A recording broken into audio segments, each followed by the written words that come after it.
دیارە لە ڕۆژی ڕابردوو با بڵێن ئاگاداریەک یاخود بابەتێک هەیە کە باستەوە دەکات کە نەخۆشانی یاخود کە سوکاری نەخۆشانی شەیدان دەتوانن کە بێ بەرامبەر چارەسەر وەربگرن لە نەخۆشخانە حکومیەکان و هاوکاتیش لە ئەهلیەکان لە 150 داشکاندنیان بۆ دەکرێت. تایبەت بەم بابەتە دەپرسین ئایا تەنها با بڵێن چارەسەرە یاخود ئەو نەخۆشخانە ئەو نەخۆشانانی کە ئەسەردانی نەخۆشخانەکان دەکەن بە دیاریکراوی دەتوانن سوودمەند بن لە کام بابەتی پزیشکی و بە شێوەیەکی گشتی خزمەتەکان بۆ کە سوکاری شەیدان خۆی لە چیدا دەبینێتەوە. لەسەر ئەم بابەتە میوانداری زۆر بەڕێز حاکم عادل مەلا ساڵح بەڕێوەبەری ڕاگەیاندن و پەیوەندیەکانی وەزارەتی شەیدان و ئەنفالکراوانی حکوومەتی هەرێمی کوردستان لە ستودیۆی بەیانی کورسان نیوز میوانە بە خێراتی سپاس بۆ ئامادەبوونێت. زۆر سپاس. کاک عادل بە شێوەیەکی گشتی با بڵێن خزمەتکردنەکان بۆ کە سوکاری شەیدان خۆشبەختانە بەردەوامیان هەیە و نوێترین هەنگاویش هەوڵەکانە بۆ ئەوەی کە سوکاری شەیدان بتوانن لە نەخۆشخانەکان بێ بەرامبەر چارەسەر وەربگرن. ڕەنگە بپرسێت کام چارەسەرانن و خۆی لە چیدا دەبینێتەوە، ئایا نەشتەرگەری یاخود تەنها دەرمان یاخود پشکنین؟ بەڵێ بەناوی خۆی گەورە و میهرەبان، درود بۆ ڕۆحی شەهیدان، سڵاو لە خانەوادە هەمیشە سەربەرزەکانی شەهیدان و ئەنفالکراوان و زیندانیانی سیاسی و قوربانیانی جینۆساید بە گشتی و تاقانەکانی جینۆساید لە هەرێمی کوردستان. ئەلبەتە وەزارەتی کاروباری شەهیدان و ئەنفالکراوانێکێکە لە وەزارەتەکانی حکوومەتی هەرێمی کوردستان کە تاکەلایەنە بۆ پێشکەشکردنی خزمەتگوزاری پێویست بۆ کە سوکاری سەربەرزی شەهیدان و زیندانیانی سیاسی و ئەو چین و توێژانەی تر کە پەیوەندیدارن بە وەزارەتەکەمانەوە. و لە کابینەی نوێمی حکوومەتی هەرێمی کوردستان بە هەوڵ و هیمەتی جەنابی وەزیر و ستافی وەزارەت بە گشتی توانراوە درێژە بە خزمەتگوزاریەکانی ڕابردوو بدرێ و ئەو قەرزە کەڵەکە بوانەی کە لە ساڵانی ڕابردوو کابینەکانی ڕابردوو لەسەر ئەم وەزارەتە کۆبوو بۆوانێ بەشێکیان سەد بکرێ و بەردەوامی و درێژە بدرێ بۆ خزمەتانی کە بە پێی یاسا بەرکارەکان و ڕێنمایە بەرکارەکان لە هەرێمی کوردستان پێشتر بڕیارێن لەسەر درابوو. یەک لەو خزمەتگوزاریانە خزمەتگوزاری تەندروستیە. دیارە لە پاش دەرچوونی یاسای چاکسازی، یاسای ژمارە 2 ساڵی 2020 یاسای چاکسازی لە موچە و دەرماڵە بەخشین و امتیازاتەکان و خانەنشینی لە هەرێمی کوردستانی عێراق، ڕێنماییەک دەرچوو لە وەزارەتی دارایی بە ناوی ڕێنمایی ژمارە 23 ساڵی 2020 کە لەو ڕێنماییەدا خزمەتگوزاری خوێندن و تەندروستی ڕێک دەخات بۆ ئەوەی کە پێشکەش بە کە سوکاری سەربەرزی شەهیدان و زیندانیانی سیاسی بکرێ. وەزارەتیشمان و کولایانی پەیوەندیدار بەم بابەتە بە هەماهەنگی لەگەڵ وەزارەتی دارایی و وەزارەتی تەندروستی و وەزارەتی پەروەردە و خوێندنی باڵا بە حکومەوەی کە ئەم وەزارەتانە پەیوەندیدارن بە پێشکەشکردنی خزمەتگوزاری بۆ کە سوکاری سەربەرزی شەهیدان و زیندانیانی سیاسی و تاقانەکانی جینۆساید و بەرکەوتوانی چەکی کیمیاوی لە هەرێمی کوردستان لە هەوڵی بەردەوامە بووین تا دەرچوونی ڕێنمایەکە و خۆشبەختانە ڕێنمایەکە ئێستا لە بواری جێبەجێکردندایە. یەک لە خاڵەکانی ڕێنمایەکە ڕێخستنی خزمەتگوزاری تەندروستیەکانە. ئەم خزمەتگوزاری تەندروستیانە مودەیەکی زۆری ویست تاوەکو کەوتە سەرسکەی خۆی و لە ئێستاشتا پاش سەردانی بەڕێز وەزیری کاروباری شەهیدان و ئەنفالکراوان بۆ لای وەزیری تەندروستی و واژۆکردنی کۆنووسێکی هاوبەش لە نێوان هەردوو وەزارەتی تەندروستی و وەزارەتی کاروباری شەهیدان و ئەنفالکراوان خۆشبەختانە لەلایەن وەزارەتی تەندروستیەوە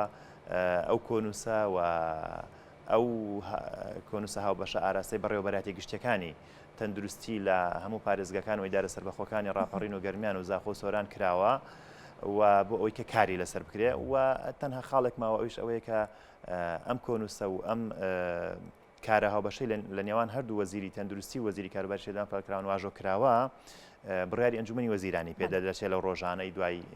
پشوەکانی سەری ساڵ. ئەو کات دەچێتە بواری جێبەجێکردنەوە وەلەو لە هەندێک شوێنەکان بە هیمەتی وەزارەتی تەندروستی و نەخۆشخانە حکوومیەکان و هەندێک لە نەخۆشخانە تایبەتەکانیش لە هەندێک شوێن چواتە بواری جێبەجێکردنەوە. باشە کاتێکە کە سوکارێکی با بڵێن شەهیدان یاخود تاخانەی ئەنفال و ئەوانەی کە بە شێوەیەکی گشتیان بڕیارە دەیانگرێتەوە کە سەردانی نەخۆشخانەکان دەکەن تەواوی ئەو چارەسەرانی کە دەیانەوێت بەردەست دەبێت؟ بەڵێ پرسیارێکی جوانە. خۆی ئامانجەکە ئەو چین و توێژانن کە بەڕێز ئاماژەت پێکردن لە لێو کۆنووسە هاوبەشەکەی نێوان هەردوو وەزارەت و بەپێی ئەو گشتاندنانەی کە وەزارەتی تەندروستی بۆ سەرجەم بەڕێوەبەراتی گشتەکانی سەر بە وەزارەتی تەندروستی نردوێتی لە پارێزگەکان و ئیدارە سەربەخۆکان تیایدا هاتووە کەوا بەپێی کۆدێک دەبێت. کۆدەکە لەو لایەن وەزارەتی شەهیدانەوە دەبێت. ئەو کۆدەدانراوە بۆ هەموو خانەوادێکی شەهید لە وەزارەتی شەهیدان و بە پشتگیری وەزارەتی شەهیدانیش دەبێت. خزمەتگوزاریەکانیش کە بەڕێز ئاماژەت پێکرد ئەمانە دەگرێتەوە پشکنین، نەشتەرگەری، چارەسەر. ئەمە بەپێی ئەو گشتاندنەی کە لەلایەن وەزارەتی تەندروستیەوە کراوە سەرجەم ئەو پشکنینانەی کە پێویستە بۆ عایلی شەهید بۆ زیندانی سیاسی خۆی و بۆ تاقانەی جینۆساید لە هەرێمی کوردستان و بۆ بەرکەوتووی چەکی کیمیاوی سەرجەم پشکنین و چارەسەر و نەشتەرگەریەکان لە نەخۆشخانە حکومیەکان فەرمیەکانی حکوسەر بە حکوومەتی هەرێمی کوردستان لە سەدا سەد داشکاندنیان بۆ دەکرێت واتە بێ بەرامبەر دەبێت سەبارەت بە بنکە تەندروستی و نەخۆشخانە ئەهلی و تایبەتەکان ئەوانیش لە سەدا 50 داشکاندنیان بۆ دەکرێت و لە هەندێک شوێنەکان لە ئەهلیەکانیش هەماهەنگ بوون وەلو لە ئاستی خواستی وەزارەت و کەسوکاری سەربەرزی شەیدانە نییە چاوەڕێینەوەی کە لە ئەنجومەنی وەزیران ببێ بە بڕیار و ئەو کات قوی ئیلزامی دەبێت و هەموو وەزارەت و هەموو نەخۆشخانە حکومی و ئەهلیەکان پێوەی پابند دەبن. باشە لە ئێستادا دەکرێت بڵین نەخۆشخانە ئەهلیەکان یاخود بنکە تەندروستیەکان دیاریکراوە بۆ کەسوکاری شەیدان یان ئەو کەسانی کە بڕیارەکە دەیانگرێتەوە یان پچنە هەر نەخۆشخانێکی ئەهلی دەتوانن سوودمەند بن لە داشکاندنی ئەم لە 150. بەڵێ هەر بەدەق لە نێو گشتاندنەکە و لە نێو کۆن و سەهاو بەشەکە هاتووە سەرجەم سنتەرەکانی دڵ لە پارێزگاکانی هەولێر و سلێمانی و دوهۆک و سەرجەم نەخۆشخانە حکومیەکان واتە بە شێوازێکی ترەتوانین بڵێن کە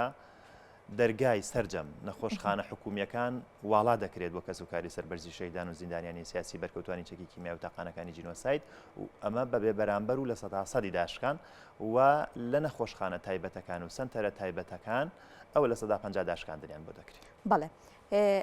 ئەم بڕیارە با بڵێن کەسوکاری شەیدان بە پێی پلەبەندی دەگرێتەوە یاخود کەس یەکەمی کەسوکاری شەیدان دەتوانێت کەسوکاری پلەیەکی شەیدان ینی بۆ نمونە دایک باوک خوشک و برا هەر ئەمەندە بە پێی یاسا جیاکراوەتەوانێت لە یاساکە هاتووە کەسوکاری پلەیەکی شەیدان و لە نێو گشتانەکەش هاتووە بە هەمان شێوە. بەڵێ باشە ئێستا بۆ نمونە پەیوەندیەک هاتووە کێسا هاوڵاتی گوێبیستی ئەم بەرنمەیە پەیوەندیان کردووە باسەوە دەکەن بۆ نمونە کەسێکە گردوو خاڵی شەهید بێ یان مامێکی شەهید بێ دەتوانن ئەو بڕیارە وەربگرەیە خودشمولی خوشکەزا و برازا دەکات؟ نەخێر بەداخەوە لەبەرەوەی زیندانی سیاسی بۆ خۆی ئازاری چەشتووە خۆی ڕەنگە پێداویستی تەندروستی پێویست بێ نەخزم کەسوکاری بەڵام بۆ کەسوکاری شەهید وەکو وتمان کەسوکاری شەهید کەسوکارە پلەیەکەکەی چونکە بەڕاستی بمانەوە نەمانەوە یاسا ئەمەی ڕێکخستووە کە ئەڵێ کەسوکاری پلەیەک وەزارەت یان وەزیر یان بەڕێنمایی ناتوانێت خەڵکی تر ئیزافە بکرێ بۆ سەر بابەتەکە. بەڵێ دیارە با بڵێن ئەم بڕیارە لە کاتێکدایە کە ئێستا بەشێک لە کەسوکاری شەید یاخود بەرکەوتوانی چەکی کیمیایی بە تایبەتی لە ئاڵبجە کێشەی وەرگرتنی چارەسەریان هەیە ئەم بڕیارە دەکرێت بڵێن بەشێک لەو کێشانە چارەسەر دەکات. بەڵێ بەدڵنیاییەوە خۆشبەختانە لە دانیشتنەکەی بەڕێزان وەزیری کاروباری شەیدان و فەلکراوان لەگەڵ وەزیری تەندروستی یەکێک لە بابەتەکان بابەتی بەرکەوتوانی چەکی کیمیاویە لە ڕاستیە ئەوانە چین و توێژێکن کە زۆر ماندوو بوون و بەڕاستی لە ئاکامی جینۆسایدی کیمیاباران خەڵکێکی زۆرمان لە دەستدا بەداخەوە لێرەوە درود بۆ قوربانیانی جینۆساید بەگشتی و کیمیابارانی هەڵەبجە و شوێنەکانی تر بە تایبەت لە ڕاستیدا ئەوانە پێویستیان بە چارەسەری تایبەتی هەیە و بە بەردەوام چاودێری تەندروستیان بکرێ یەک لەو بابەتانی کە وەزارەتی ئێمە هەماهەنگ بۆ نردنی کۆمەڵێک لە بەرکەوتوانی چەکی کیمیاوی لە ساڵانی ڕابردوو کابینەکانی ڕابردوو بۆ دەرەوەی وڵات بە ئامانجی چارەسەر و کۆمەڵی قوربانیانیش لەم ڕووەوە هاوکار و هەماهەنگ بوون و ئاجێدەستیان دیارە و ئیداری پارێزگای هەڵەبجە و قایمقامەتی پارێزگای قایمقامەتی ناوەندی قەزای هەڵەبجە و وەزارەتی تەندروستی و لەسەر بودجەی حکوومەتی هەرێمی کوردستان و سەرۆکایەتی هەرێم چەندین وەجبە خەڵک نێراوە بۆ چارەسەر سەبارەت بە بەرکەوتوانی چەکی کیمیاوی لە شاری هەڵەبجە یەک لەو نووسراوانەی کە لەلایەن بەڕێز وەزیری تەندروستیەوە ئاراستەی بەڕێوەبەرایەتی گشتی تەندروستی پارێزگای هەڵەبجە کراوە ئەوەیە کە دەڵێ پێویستە بە زووترین کات کاری پێویست ئەنجام بدەن بە مەبەستی ڕیزبەندکردن و پۆلێنکردنی سەرجەم ئەو ئامێر و پێداویستیانەی کە پێویستە بۆ نەخۆشخانەی بەرکەوتوانی چەکی کیمیاوی لە هەڵەبجە بە مەبەست و بە ئاماجی دابینکردنی پێداویستەکانیان لە هەمان کاتدا لە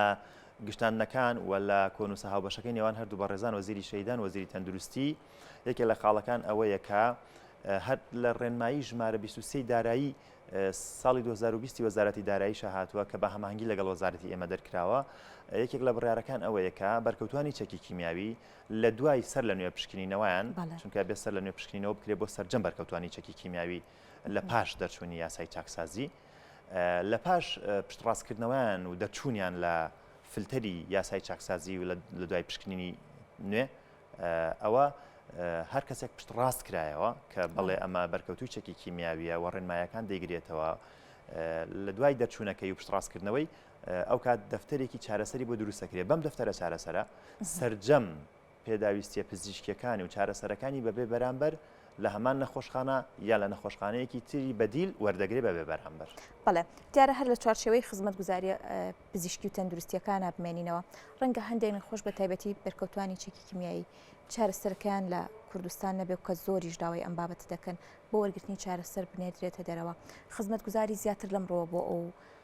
بەڵێ خۆشبەختانە ئەم بابەتێکێکە لەو بابەتانێکەوە لە نێوان هەردوو وەزیری تەندروستی و کاروباری شەیدان باس کراوە و چارەسەریشی بۆ دۆزراوەتەوە. سەبارەت بەم بابەتە گشتاندن کراوە و لە کۆنسا هاوبەشەکەدا هاتووە کە لەمڕۆ بەدواوە نردنی بەرکەوتووی چەکی کیمیایی بۆ دەرەوەی وڵات بە هەماهەنگی لەگەڵ وەزارەتی کاروباری شەیدان و فالکراون و وەزارەتی تەندروستی دەبێ. ڕەنگە لە ڕابردوودا کۆمەڵی خەڵک نێررا بن بەڵام بمانەوە نێمانێ ئەمانە نەخۆشن بەرکەوتووی چەکی کیمیاوین پێویستیان بە چارەسەر و چاودێری بەردەوام هەیە و حکوومەتی هەرێمی کوردستانیش نەدرێغی کردووە نەدرێغیش دەکات بەڕاستی چونکە بەڕاستی ئەوانە شایستەی خزمەتی زیاتر و باشترن. وەکو وتم تاکی دەکەمەوە کە بەرکەوتوانی چەکی کیمیاوی بە هەماهەنگی لە نێوان وەزارەتی تەندروستی و وەزارەتی کاروباری شەهیدان و فالکراوان ئامادەکاریان بۆ دەکرێت بۆ ئەوەی کە چارەسەری لە هەرێمی کوردستان نییە و بەم چارەسەر و ڕێکارانەی کە ئێستا بڕیاری لەسەر درراوە وەکو نووسی هاوبەشی لە نێوان هەردوو وەزارەتە پێکراوە ئەگەر بێت و لە نێو هەرێم چارەسەر نەبێ ئەو بە هەماهەنگی هەردوو وەزارەت ئاراسای دەرەوە دەکرێت. بەڵێ بابەتێکی دیکە هەیە بەشێک لە بەرکەوتوانی چەکی کیمیایی یاخود تاقانی ئەنفال یاخود کە سوکاری شەید پێویستیان بە جۆرێک لە چارەسەر هەیە ئەو جۆرە چارەسەرە لە هەرێمی کوردستانە دەست ناکەوێت پێویستە لە دەروەوەی وڵات ئەو جۆرە چارەسەری بۆ پێێنرێتە ناو هەرێمی کوردستانەوە هاوکاریەکان لەمڕۆوە چۆن کاری لەسەر کراوە. لە ڕاستیە وەزارەتی تەندروستی و وەزارەتی کاروباری شەهیدان و دوو وەزارەتی خزمەتگوزار و دوو وەزارەتی کارای نێو کابینەی نوێی حکوومەتی هەرێمی کوردستان لەم بوارەشا درێغیان نەکردووە لە ڕابردوودا بەشێک لە بریندارانی شەڕی داعش نێردراونەتە دەرەوە و بەشێکی زۆر لە کەسوکاری سەربەرزی شەیدان و بە تایبەتیش بەرکەوتوانی چەکی کیمیایی بە چەندین وەزبە نێردراونەتە دەرەوە. پێم وابێ بووم بابەتەش پرۆگرام و ئەجەندای باش هەیە ڕەنگە لەگەڵ دەرچوونی ئەو بڕیارەی کەوتم خۆی ئیلزامی دەبێت لە پاش پشۆکانی سەری ساڵ لەلایەن ئەنجومەنی وەزیرانەوە بڕیار بەم بابەتانە دەردەچێت کە بڕیار دەرچوو ئەو کاتە هەموو لایەنەکان پابەند دەکات و ڕەنگە وردەکاری تریشی تیا بێ سەبارەت بە چارەسەری کەسوکاری شەیدان ئەوانەی کەوا چارەسەریان لە هەرێمی کوردستانیان ڕەنگە ڕێکار و بەرنامە و ئەجەندای تریشی بۆدا بنرێ بۆەوەی کە لە ئاستی پێویستە بتوان ڕێ خزمەتیان بکرێت لەبەرەوەی کە ئەوان هەرچیان بۆ بکرێت لەوە زیاتریان شایستەیە لەبەرەوەی هەرچیشیان بۆ بکرێت ناکاتە دڵۆپێک خوێنی شەهیدەکانیان. بەڵێ بابەتێکم پێشتریش ئاماژەت پێدا کە بەرکەوتوانی چەکی کیمیایی جارێکی دیکە پشکنی نوێیان بۆ دەکرێت و بەپێی ئەو پشکنینە سوودمەند دەبن لە تەواوی چارەسەرەکان. ئەمە با بڵێن ناڕزایەتی بەشێک لە بەرکەوتوانی چەکی کیمیایی بەدوا خۆی داهێنا کە بەشێکیان بازەوە دەکەن کە ڕەنگە ئەگەر بەرکەوتوێکی کەمیش بن لە هەمان کاتا پێویستیان بۆ بڕیارانە هەبێت پێویستیان بۆ هەبێت کە لە هەندێک دەستکەوتی حکومەتی هەرێمی کوردستان سوودمەند بن. هەنگاوەکان لەمڕۆوە چی دەبن؟ لە ڕاستیە بەرکەوتوانی چەکی کیمیایی بە پێی یاسای ژمارە 9 ساڵی 2007 یاسای ماف و امتیازاتی کەسوکاری سەربەرزی شەیدان و فالکراون و زیندانیانی سیاسی و پێی ڕێنمایەکان کە لەلایەن وەزارەتی کاروباری شەیدان و فالکراوانەوە دەرچووە منحەیەکی ماگانەیان هەیە هەرێکێک 450,000 دینار و چارەسەری نەشتەرگەری و پشکنین و چارەسەر لە ڕابردووە پێیان دراوە ببێ بەرامبەر ڕەنگە لە ئاستی خواستی ئەوانیان خواستی وەزارەتی شەیدانیشان نەبوو بێ بەڵام ئەو خزمەتگوزاریە بەردەوام بووە بە خەڵکانێک کە زۆر پێویستیان بووە. سەبارەت بە ئەو بابەتەی بەڕێزیش ئەلبەتە وەزارەت بەردەوام دەبێت بۆی کە پلانی هەیە بۆ ئەم بابەتەش کە کاری پێویست ئەنجام بدات. ڕەنگە ئەمە شتێکێک بێ لەو بابەتانەی کە لە ئایندێکی زۆر نزیکە وەزارەتی کاروباری شەیدان و فالکراون بە هەماهەنگی وەزارەتی تەندروستی لەگەڵ ئەنجومەنی وەزیران بڕیار لەم بارەیەوە بدات. بەڵێ وەکو کۆتا پرسیارم دەمێ بپرسم هەنگاوی با بڵێن پلانی داهاتووترتان بتایبەتر لە دەستپێکی ساڵی نوێدا کە ڕەنگە کۆمەڵێک پلان و پرۆژە بێت لە ڕووی تەندروستیا خودت بە شێوەیەک بەدی و ئامەکەی بۆ خزمەتکردنی کەسوکاری شەیدان خۆی لە چیدا دەبینێتەوە؟ پرسیاری ئەخیر پەیوەستەکەم بە پلانی وەزارەتەوە دو پرسیاری بەڕێزت سەبارەت بە بەرکەوتوانی چەکی کیمیاوی ئەمەوێت لێەوە دەست پێ بکەمەوە دووبارە بەپێی یاسای چاکسازی سەرجەم بەرکەوتوانی چەکی کیمیاوی سەر لە نوێ پشکنینیان بۆ دەکرێتەوە بەپێی ئەو ڕێنمایانەی کە دەرکراوە و بەپێی یاسای ژمارە 2 ساڵی 2020 یاسای چاکسازی لە موچەو دەرماڵ و بەخشین و امتیازاتەکان و خانەنشینی وەکو پێشتر ئاماژەم پێکات دوو لیژنە ئێستا پێک هاتووە بە فەرمانی وەزارەتی تەندروستی و بە هەماهەنگی ئەنجومەنی وەزیران و وەزارەتی کاروباری شەیدان و فالکراوان ئەو دوو لیژنەیە یەک لیژنەیان لە هەولێر و دهۆک دەبێت بۆ پشکنینی ئەو بەرکەوتوانەی کە دەکەونە سنووری ئەو دوو پارێزگایە و لیژنەیەکی تریش لە هەولێر و هەڵەبجە دەبێ عفو لە سلێمانی و هەڵەبجە دەبێ بە ئامانجی پشکنینی بەرکەوتانی چەکیمیاوی لە سنووری سلێمانی و هەڵەبجە و چەمچەماڵ و ئیدارەی گەرمیان ئەوانەی کە بەرکەوتوی چەکی کیمیاوین لەو دەڤەرە هەر کەسێک کە بەرکەوتوی چەکی کیمیاویە و پێشتر منحەی هەبووە پێویستە بەم فلتەراتێ پەڕبێت سەر لە نوێ پشکنینی بۆ ئەنجام دەدرێت ئەمە یاسایە وەڕێنمایشی پێ دەرکراوە دوجار دوای پشتڕاستکردنەوەیان و تەنها ئەوانە ناگرێتەوە کەوا پێشتر منحەیان هەبوو بەرکەوتوی چەکی کیمیاوین و ئێستا منحەیان هەیە ئەمە ئەم ڕێکارە سەرجەم ئەوانش دەگرێتەوە کە لە ماوەی ڕابردوودا هیچ منحەیەکیان نەبووە تەڵەبیان تەقدیمی وەزارەت کردو کە ئەوانە ئیدعای ئەوەکەن بەرکەوتوی چەکی کیمیاوین هەموو ئەوانەی کە تەڵەبیان تەقدیم کردووە هەموو ئەوانەی کە منحەیان هەیە و پشتڕاست کراون دەدەوە لەم فلتەرە دەبێت دەربچن کە لەم فلتەرە دەرچوون ئەو کات دەفتەری چارەسەریان بۆ دروستەکرێ و سەرجەم خزمەتگوزاریە تەندروستیەکان لە پشکنین و نەشتەرگەری و چارەسەریان بۆ دابین دەکرێت کە ئەمە ڕەنگە لانی کەمی پێداویستەکان و یاخواستی ئێمە بێ بۆ کەسوکاری شەهیدان یان قوربانیان یاخود بە تایبەتیش بەرکەوتوانی چەکی کیمیاوی پلانی وەزارەت زۆر پلان هەیە بەڕاستی لە کابینەی نوێمی حکوومەتی هەرێمی کوردستانە پلانی باش هەبوو بۆ خزمەتکردنی کەسوکاری سەربەرزی شەهیدان و ئەنفالکراوان و زیندانیانی سیاسی و بەرکەوتوانی چەکی کیمیاوی یەک لەوانە مەسەلەن لەسەر ئەستۆی وەزارەت هەزارەها خوێندکار و قوتابی ئێستا دەخوێنێ لە کابینەکانی ڕابردووە ملیارەها دینار کەڵەکە بووە هی زانکۆ و پەیمانگا و خوێندنگە ئەهلی و حکوومیەک خوێندنگە ئەهلیەکان لەسەر وەزارەت کەڵەکە بووە چونکە وەزارەت لایەنی پەیوەندیدار بووە بە پێدانی قستی خوێندن و کرێی خوێندن بۆ کەسوکاری سەربەرزی شەهیدان و زیندانیانی سیاسی خۆشبەختانە بەڕێز وەزیری کاروباری شەهیدان و ئەنفالکراوان بە هەماهەنگی ئەنجومەنی وەزیران و وەزارەتی دارایی توانی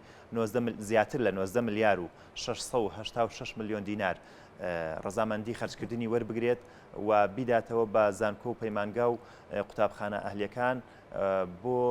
کرێی خوێندنی ساڵانی ڕابردووی کەسوکاری سەربەرزی شەهیدان و زیندانیانی سیاسی و قوربانیانی جینۆساید و ئێستا لە ئامادەکاریدان بۆ ئەوەی کە لیستی دووهەمیان قستی دووهەمیان ئامادەکاری دەکرێت بۆ ئەوەی کە قەرزی خوێندنی ساڵانی 2019 بەدواوە 2021 ئەوانە ئامادەکرا ئەوش نزیکەی 20 ملیار دیناری ترە و وەزارەت لە بەرنامەیدایە کە خزمەتگوزاریەکان بە دیجیتال بکات ناوی سەرجەم خوێندکارانی سوودمەند بوو یان سەرجەم ئەو خوێندکارانی کە لە ئەستۆی وەزارەت دەخوێنن دەکرێت بە ئەلکترۆنی بۆ ئەوەی کە سەرجەم خزمەتگوزاریەکە پێشکەشکراوەکان کە قەراریان لەسەر بڕیارە لەسەر درراوە بە شێوەیەکی باشتر و ئەدایەکی باشتر پێشکەش بکرێ جگە لەمە وەزارەتی کاروباری شەهیدان و ئەنفالکراوان لە ئێستادا لە ناو ساڵی 2022 خۆشبەختانە توانی ڕەزامەندی ئەنجومەنی وەزیران وەربگرێت بە فەرمانی بەڕێز سەرۆکی حکوومەتی هەرێمی کوردستان 11141 پارچە زەوی تەرخان کراوە بۆ کەسوکاری سەربەرزی شەهیدان و ڕزگاربووانی شاڵاوەکانی ئەنفالکە ئەمەش یەکێکی ترە لە خزمەتگوزاریەکانی وەزارەتی شەهیدان و خۆشبەختانە لە کابینەی نوێمە ئەم فەرمانە دەرکراوە جگە لەوەش وەزارەتی کاروباری شەهیدان و ئەنفالکراوان لە ئێستادا سەرقاڵی کۆمەڵێ پرۆژەیە لە هەڵەبجە لە چەمچەماڵ بۆ نمونە نوێژەنکردنەوەی مۆنومنتی چەمچەماڵ هەروەها لە ئامادەکاریدایە بۆ ئەوی مۆنومنتێکی گەورەتر لەوەی کە ئێستا لە هەڵەبجە هەیە جێبەجێ بکات و پلان نەک لە پلان ئێستا لە بواری جێبەجێکردنایە و ئامادەکاری بۆ دەکرێت و چەندین جار بەڕێوەبەری گشتی دیوانی وەزارەت بە هەماهەنگی بەڕێوەبەری گشتی کاروباری شەهیدان و ئەنفالکراوانی هەڵەبجە لە کۆنتاکتی بەردەوامان و ئێستا سەرقاڵی دابینکردنی زەوین بۆ ئەو بابەتانە جگە لەوەش بەڕێوەبەری گشتی خزمەتگوزاریەکانی وەزارەت کە بەشێکی زۆر لەمانەی کە ئەمڕۆ باسمان کرد و ئەرکی بەڕێوەبەری گشتی خزمەتگوزاریەکانی وەزارەتی کاروباری شەهیدان و ئەنفالکراوانە کە درێغی نەکردووە لە پێشکەشکردنی خزمەتگوزاریەکان بە باشترین شێوە و لە پلانیدایە کە ئەم خزمەتگوزاریانە بە دیجیتالی بکە بۆ ئەوەی کە باشتر و ئاسانتر خزمەتگوزاریەکانی بگاتە کەسوکاری سەربەرزی شەهیدان و ئەنفالکراوان و جێگەی خۆیەتی کە لێرەوە سپاسی سەرجەم کارمەندانی وەزارەتی کاروباری شەهیدان و ئەنفالکراوان بکەین هەر لە